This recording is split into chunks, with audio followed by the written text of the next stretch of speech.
Hello and welcome. मैं हूं ज्योति। आप देख रहे हैं चुनावी समर, जहां पर एक और ताजा अपडेट के साथ हम हाजिर हैं। भाजपा सांसद ने लोकतंत्र के मुद्दे पर मोदी अंधभक्तों को घेरा।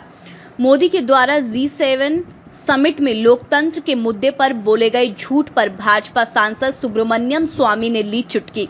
जैसे कि हम जानते हैं कि मोदी ने बाइडेन और दुनिया को रिझाने के लिए कहा था कि तानाशाही, आतंकवाद, हिंसक उग्रवाद, झूठी सूचनाओं और आर्थिक जोर जबरदस्ती से उत्पन्न विभिन्न खतरों से साझा मूल्यों की रक्षा करने में भारत G7 का एक स्वाभाविक साझेदार है। विदेश मंत्रालय के अनुसार G7 शिखर सम्मेलन के मुक्त समाज एवं मुक्त अर्थव्यवस्था सत्र में मोदी ने अपने डिजिटल संबोधन में लोकतंत्र, वैचारिक स्वतंत्रता और स्वाधीनता के प्रति भारत की सभ्यतागत प्रतिबद्धता को रेखांकित किया।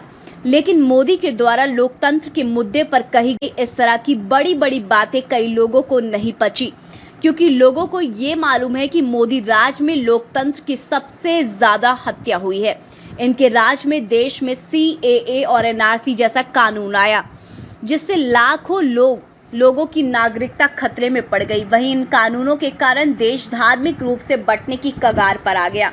इन सब के अलावा कृषि कानूनों को लेकर भी देश में प्रदर्शन हो रहा है। ऐसे में भाजपा सांसद सुब्रमण्यम स्वामी ने मोदी से एक सवाल किया, जिसकी वजह से अंधभक्त डर गए। आपको बता दें कि भाजपा सांसद ने कहा कि मैंने ट्विटर पर एक साधारण सा सवाल किया था, क्या मोदी जी ने G7 में अपना भाषण दिया और क्या किसी के पास एक प्रति है जिसे मैं पढ़ना चाहूंगा। उन्होंने कहा कि मुझे लगता है कि भारत के अलावा अन्य आमंत्रित लोग जो हैं ऑस्ट्रेलिया, दक्षिण अफ्रीका और दक्षिण कोरिया थे, जिन्होंने भी लोकतंत्र सहित अन्य मुद्दों पर बात की थी। लेकिन इससे अंधभक्त और गांधी भक्त इतने भयभीत क्यों हैं। वैसे सुब्रमण्यम स्वामी बीते काफी समय से मोदी सरकार के खिलाफ हमलावर कायम किए हुए हैं। वहीं भाजपा में रहते हुए एक तरह से मोदी सरकार के खिलाफ विपक्ष की भूमिका में है। हालांकि उन्होंने जो सवाल किया वह बिल्कुल सही है कि आखिर मोदी ने G7 में लोकतंत्र के मुद्दे पर इतनी बड़ी बड़ी बातें तो की, जबकि सच्चाई इसके बिल्कुल विपरीत है।